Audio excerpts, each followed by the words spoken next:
and these guys would come out in Dunleavy. At that time, it took a lot of heart being from South Bridge to come up in Dunleavy. Of course, them guys wasn't scared of nobody. You know, they come up in Dunleavy, man, and I met, you know, Bob and Perk. You know, guys are like big brothers to me. You know, I ain't gonna talk about age, but those guys have been around a long time. But one of the things that I can recount about Perk was that he was a family-oriented type of individual. You know, would carry his wife during her health issues, and it was just so touching to see him carry his wife on his back. And you know, I could talk to Perk about anything, man. He would always have something positive to say. He was an innovative thinker, and more in particular, he was a great writer. I mean, Perk could write, and I said he must have took some creative writing classes, man, because he could write, and his penmanship was impeccable. But you know, he was always an upbeat guy, and one of the things I'll say, if we had more Joe Perkins in our community, the violence would cease, because he would impart and instill in young people a sense of self-respect. And that's one of the things that I can take from him, and I'm a much better person having known Joe Perk. And my blessings go out to him and his family. Amen. Thank you, Kirk. You know, this next person that's going to speak is a longtime friend since a young man, a family of the community of the village, loved his mother, very active, was president of the resident council in Southbridge. And even his grandmother, learned to love her. She worked with me at Kingcenter later on, but Mrs. Lillian Oliver, I used to go over her house and Mr. Buster's over their house on East 22nd Street and sit there and laugh and talk with them. And I always wanted storing Mr. Buster's. Oh, he had an old torpedo back Chevrolet. That's right. Mr. Buster, one of them boys don't want it. I want that shit. I don't know whatever happened to it. I ain't never seen Storm ride around there. Anyway, I think I wanted it too. Storm, I took it and pawned it. But anyway, Storm's here with us, and I wanted him to come by and have some comments. I know that he's had a great deal of life experience and leadership with Joe Perk. And those guys were together, locked arms, he, Bob, and Perk, and others, and did some great things in this community. So Storm, come on in your way. Thanks for coming down. Yeah, can I commend you first for having this show? Thank you. I mean, man. Bob and I, we went out there to see Joe in his last days, you know, and I got really emotional, you know, I'm an emotional guy. We were next door neighbors. Right. I mean, I would go in Miss Zudi and themselves and eat food, and Bob would run me out. You know? You talking about eating food? Nobody invited me, Rick. I just go there to eat. I don't know if it was called instilling a barn, right? But you know what you guys did with the overnight camps, man. We did so. I mean, you can't even imagine. You guys talking about his penmanship. What about his drawing? I'm very sure that. He was an incredible drawer, you know. And the first thing went through my mind. Photography. People were calling me, right? Because you know, also I managed there when they had you know, he had models. Right. He had a model, and I was like their manager. But I don't know how good I was because the modeling went out, right? But messed them up. Yeah, that's great. But I mean, I want to commend you guys sitting here too, man. Seriously, man, because you guys are like big brothers to me, right? And when I go on the air and I brag about Herm, and people say, I say, man, I got respect for people who are older than me. First of all, I mean that sincerely. And Joe was like a big brother. You know, and I don't mind wearing emotions on my sleeves, you know, when people I really care about. And this guy was that kind of, I mean, never got too up or too down. That's right. He was totally like this, man. And for the outpouring that we're I mean, like, I rushed out of town. Bob called me. I was in Philly. I mean, like, I left from where I was, because I had to come here and tell everyone what this guy meant to me, and he was like a big brother. Appreciate you, man. All right. I don't want to get emotional, so I'm going to stop. Thank you. You know, any of us, and I would dare say, gentlemen, hundreds of people that I could have, if time permitted, invited to be here today to participate, not only would have had the heartfelt, deeply gutted reaction in their spirit, an emotional way of telling some personal relationship or story experience with Perk. And if they too, Storm, went on, such as myself, and don't catch a break, all of us will find ourselves tearing up. You know, we know that death is inevitable. We're all gonna leave here. And as I was talking to Denny and Zudi on the porch and a couple of them this afternoon, no matter how, be it mother, father, sibling, best friend, or whatever the case may be, when you have that bind, no matter how long the illness may have been, or what you hear or seen by way of maybe some of the body deterioration of loss of weight or whatever the case may be, and no matter what the doctor says about it's only a matter of days or months or whatever, it's nothing that can prepare us as the human family to be ready when that final moment comes. And we all knew, and seeing Perk and just praying for a miracle of Almighty God that he would bounce back. But we knew each time we talked to him, we look at him and whatnot, he wasn't looking good. He wasn't getting his strength. And he used to amaze me. He told me that he would put some gas in the truck, get up, and drive himself over to the Christianity. This is how determined of a man he is and who he is. Mm-hmm. And this speaks to his quality of life. Oh, this is who Perk was. Mm-hmm. Perk said, I'd get some gas in my truck, I'll drive myself over to Christiana Hospital, and I go get my treatments, sit there till I get myself together, get back in my truck, and drive myself back home. Yeah. I've never heard anybody doing that in my life. Mm-hmm. Never heard of it. And you know, the van that he wanted from me, he had such fun with that van. Different ones would say that they'd go out to the house to visit Perk, and Perk would be just sitting in the van with the doors open. Yeah. Just he ain't going nowhere. That's right. Just sitting up in the van. That's right. Enjoying. That's right. And you know, I'm very comfortable, and I believe as emotions kind of ease up a bit, because good close loss of life and love of someone is something that it never heals. It never heals. But it's something that as time goes on, we become more acceptable and are able to draw our own strength back and go on. But it never heals, never heals. And I'm very comfortable that after kind of pulling myself together, and I mean, I kind of come loose. When I pulled up the park to get ready to go in Mount Joy Church this afternoon, and it hit me. It just hit me at that moment. And I knew when I woke up this morning, I was feeling kind of empty inside, and I wasn't feeling myself, and I wasn't happy-go-lucky about it, but I wasn't thinking about Brother Perk.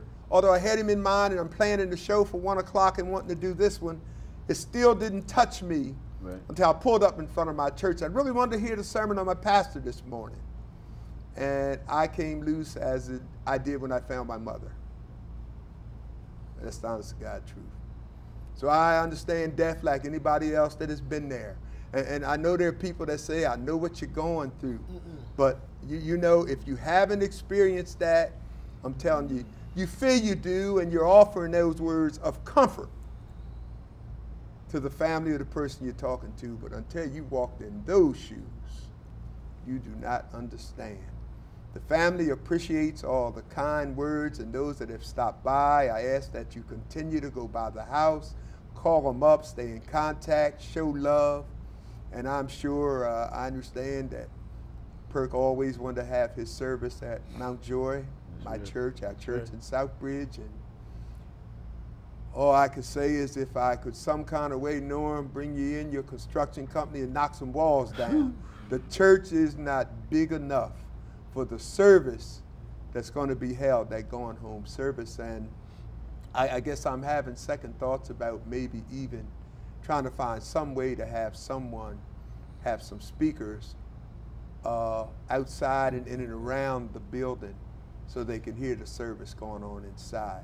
The fellowship hall will be mobbed, as I know, and standing room only in the balcony as well. But, you know, for such, I don't want to say an icon of a person, but I'll go there. You ain't said nothing wrong. You know, you ain't said nothing wrong. The type of character of the person, good godly person that he was in the spirit, and the people whose lives he touched. I'm telling you, it's a lot of folks out there still weeping today. Bob, go back around. Anybody want to kind of chime in with some other comments. Yeah, I just want to say, Herm, that we are also having on June 28th, we having our Black Stallion reunion, and you know, this year is just as well as last year, is dedicated in honor of Joe Perk. You know, me and Perk started this initiative, and it's been like 20 years now. You know what I mean? But so we want everybody to come out and be a part of it. It's a family thing. Won't cost you nothing. It's a great place for everybody to come and share about all the memories you had and all the stories you had with Perk, and it always gives us a chance to come together as one and plan and you know, plan to do things for the future, because as long as we here, we're going to continue our mission to try to help others and preserve the legacy of Joe Perkins. Giving back, giving back. Anybody else want to kind of come in, throw something else in? Let me say one last thing right before I go. I think that what we have to remember is guys like you guys who passed the torch on. You know, Joe was that kind of guy. He passed the torch on to guys like me. And I try to pass the torch on like Herm, you passed it on to him. And at some point when we talk about the violence in our communities, because at some point people stop passing the torch. Right. They stop passing the torch. You guys pass it on. We got to keep passing on. And I mean, like, seriously, I mean, I love Joe Perk. Seriously, I mean, like, I don't say that about most men, but I do. You know, I mean, this guy was like a big brother. You know, he, whew. Heavy stuff, heavy stuff. Kirk? I just want to second what Norm is saying. When you think about, you know, Joe Perk, you think about peace and tranquility. And when you look at our communities, a lot of people who have quote unquote made it, you fail to get back. So when you look at Joe, it just inspires me to continue on giving back in the community, because if you don't help young people feel as though that they can be successful in spite of their personal circumstances, economic circumstances, etc., they will continue on a path of destruction. Joe gives you that willingness through his spirit and example.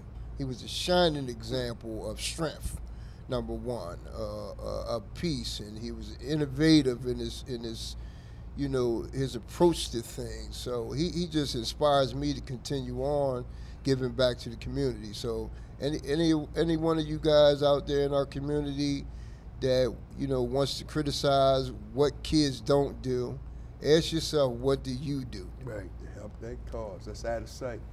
Let me say also that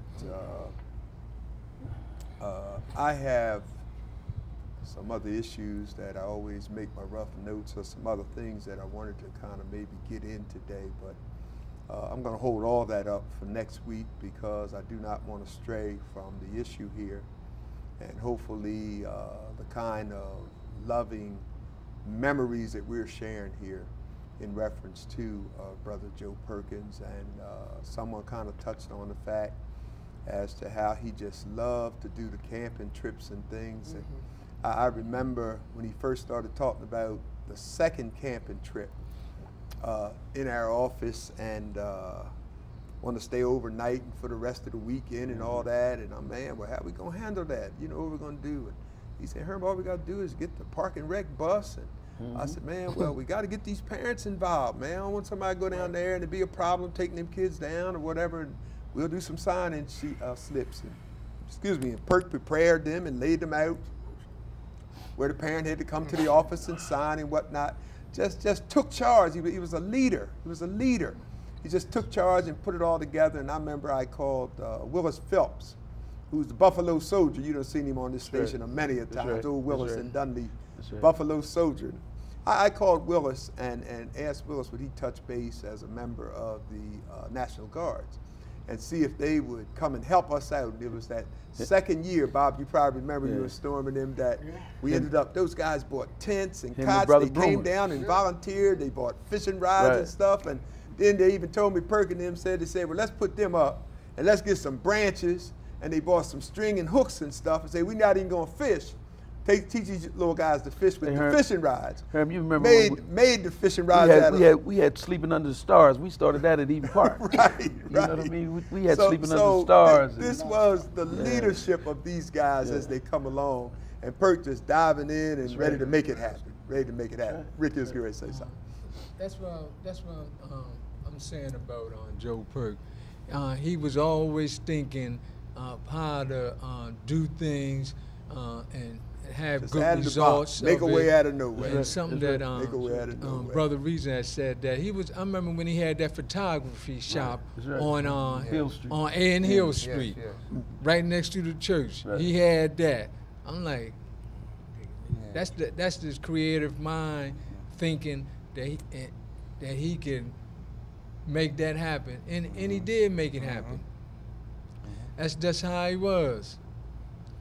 You know. Fantastic, brother Reason. Yeah, I was just gonna hit off on the point that we used to go to Miss Judy's house when we was young, and Miss Judy, we could go to the house, the whole house, and everybody would just treat us like we're his family. Right. You know, I mean, just time to eat, we ate with everybody, and they just treated us just like family, man. So, wasn't too many people did that, you know what I mean? Most of the time you have to sit outside and wait for them to come out. They just come in, you know. Come on in and have something to eat, you know. Dwayne Lee, we be back there messing with Dwayne Lee, you know. I remember when a lot of you guys were working with Storm as a part of the Stormy Classic. And Storm, you guys started putting that together. And I was always one of these ones try to duck out on the work, just make a donation. Here, Storm, y'all got it? But anyway, as that was being developed, and it started to grow by leaps and bounds, and it was really hot on the Elber School playground. And Storm said, I'm going to take this over inside Bancroft. And right away, Perk said, man, I'm getting concerned about them young guys going to be trying to walk across that bridge. You know, summer, school's out. And it was Perk. I remember it like yesterday. And he said, man, I'm concerned about these young dudes, man, because somebody might end up getting grabbed or hit by a car or whatever. He said, I got an idea. Always had something to come to the table with. You can pick it apart if you want to. That's right. So I said, well, what you thinking? He said, I want to get Bob and Ben on the guys, man, and let's start a little basketball league for the little dudes and keep them over on the Elber School playground. So I said, well, how you gonna do that? He said, man, we can ride over Cowtown and get just some different color sleeveless t-shirts. And me and Dad will put some numbers on them, and we'll organize. And he went out, them cats went out and signed up in a matter of 3-4, I think it was about 125 youngsters, and got them, went over there and got a heck of a deal on some t-shirts that were irregulars, but you couldn't tell it. Snag here, there, whatever. And they played on them teams. We got trophies from Park and Rec. It's just, again, we're talking about the creativity of a guy that had great leadership and quality in his life, that was already always a take charge guy, want to go get it done. And that's who Brother Perk was. Go ahead, Storm. Let me jump on that point. Just think how different the crime would be in this city if what you're talking about and with like the Midnight Basketball League. What you guys established. When we talk about those camping trips, those father and son bonding camps, that kind of stuff. I mean, you never even hear this kind of stuff. Record-breaking shootings, record-breaking, because these guys were tired. They were tired. Basketball all night, they go sleep. And and you didn't have a lot of stuff because people out here, we monitored. You know? And I just want to commend you, Bob, and commend Joe and Bendel and all you guys. And you too, Herm. I mean, and the Stallions, what you guys, I mean, you can't, a lot of times guys like me get a lot of credit, but you guys deserve that credit. Unsung heroes. I'm being honest about that. I got an award the other night, and I said the same thing. Like, you could get 1,000 awards, but if it's not for guys like Bob, you, the Stallions, Perk, you guys behind the scenes, you know what I mean, Herm? Look at accolades. And these, the people who boots are on the ground, you guys deserve it. And I'm glad. Get it done without them. And I'm glad I'm sitting here and saying this for the whole audience to hear, man. I mean, for real, I love these guys. And I love Joe. He was like a big brother. I'm serious. I can't talk without getting emotional. I was on Miss Judy's house this morning. The only thing I could do is hug people. You know what I mean? Like, I'm surprised I could talk this much. Bob, when we was out there with, I sat there with Deb the last day. I said, man, I can't go back out. I can't do it because my mother passed cancer. So I seen it. You know what I mean? So, I mean, for real, I mean, for everybody who's watching, man, we spreading this kind of love because we love this guy. I mean, seriously. I mean, he was a good dude. And that's all I got to say, man. He was a good dude. And let me say on behalf of these brothers and myself, we are not discriminating against the women whose lives he touched and many of the females that would want to be here making comments. I just didn't think of any of them to pull in as I started thinking of some of these guys to do the program. Pray for his daughter. But you know, the family, his kids, and that takes me to my pictures that are bought in. Let me see, Keisha, if I can get a good shot at this. Let's try to do this for me. I showed this morning, or this afternoon rather, I showed the Perkins family with Mother Zudi sitting in the middle, and I don't want my knees to mess this up. Okay, you got some big knees, man. Get it? You got big knees and big boots. What do you want to do? Tilt it forward. Let's get this in. I definitely want to show this. This is the Perkins family. The offsprings of both beautiful Debbie and Joe Perk. You know, and you know that is the family, and there they are, just as fantastic as they ever was. And let me get you guys bounce around a little bit, because I want to go another place here, because I think we'd be remiss. I'm gonna hold this one up too. We can show this one in a few minutes. But I think we would be remiss, all of us guys, if we didn't kind of say something to behind that old saying of every successful man, there's a good woman. Yes. Oh, Desmond. Debbie, Thank and God. Debbie, I want to be the first one to say to you, and let the guys kind of speak with you, that we got your back. We got your back. We got your back. We know Bob, family, and others got your back. But we got your back as well. So whatever's kind of going on, whatever comes up, whatever it is, we're going to take that walk together. That's right.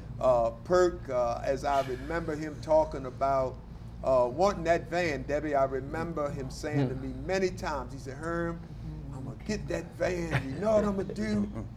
He said, I want to put a lift in it and be able to get Debbie up and down and get on in that van and take her for some rides in that van. That's why I want it. That's Always thinking about That's his right. woman, his That's right. better other half. That's what right. I'm going to refer to. His better other half. That's right. The wife, the woman behind every successful man, behind Joe Perkins. Bob, you guys want to make a little comment? Yeah, I just want to say, you know, love you, Debbie. Love you. I've never seen Debbie in greeting Debbie, wherever she greets, she always greets you with a smile. I don't care what was going on or whatever, man. She was always even keel.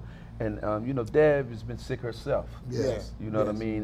And for her to be there, I mean, to still be strong like she is, it says a lot about her character as well. You know, Debbie is a beautiful person, man, always has been. And Deb, you know, Joe told me when he got sick, when he found out he was sick, he said, Bob, look out for Deb. That's always said, Deb, we got your back, baby. We love you, and we'll always be there for you. We know it. You know, we love you, and I mean, this is a big loss, but it's a loss for all of us, but we'll all get through it. And I just also want to say, Shayla, Shayla is amazing. His daughter, that's right. She's strong, and I been always hanging in told there. her Right. that she is a godsend to that family. And I told Joe as well.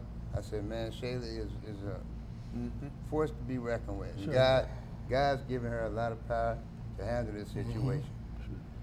Anybody else? Well, you know, I'm a digressing a little bit. When I think of Perk, I always think of crime prevention. And you know, the chief problem in any community that is cursed with crime is not the punishment of the criminals, but the preventing of the young from being trained to crime. W.E.B. Du Bois, 1903, The Soul of Black Folks. That reminds me of Perk. Oh, man. All right, man. Thank you. Anybody else? All right, I want to, how much time do I have? Okay, I got about 3 minutes, so I'm gonna shut it down. I wanna go, first of all, if I can pick up this photo, I wanna show this one, Debbie, Keisha.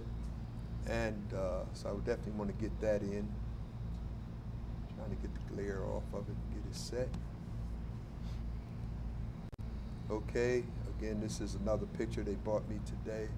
I want you to see the family, the offsprings of all of those as they growing up and whatnot.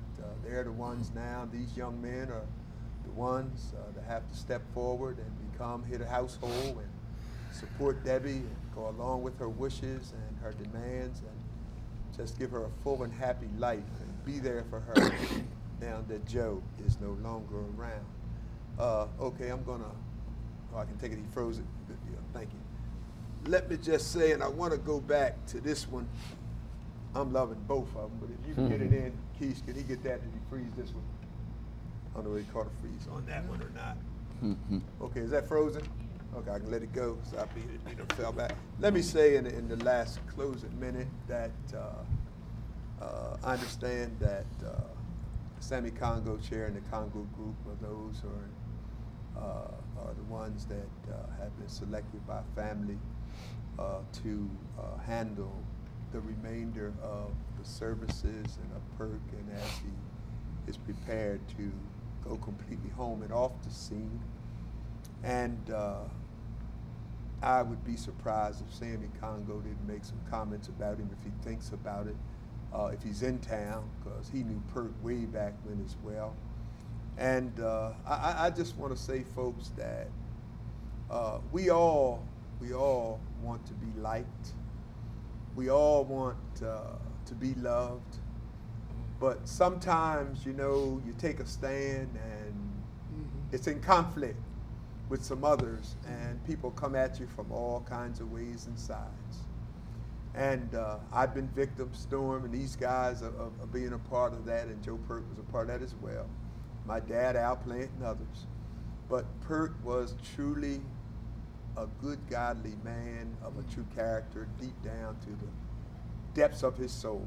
And as a result of that, he's touched the hearts of many, many people. And the brother shall never be forgotten. I hope you enjoyed this program here today. I'm going to put the 1 o'clock and the 6 o'clock tonight here on Facebook and YouTube so that many others will be able to see it. Until next time, God bless. Thanks, sir. Thanks, Herman.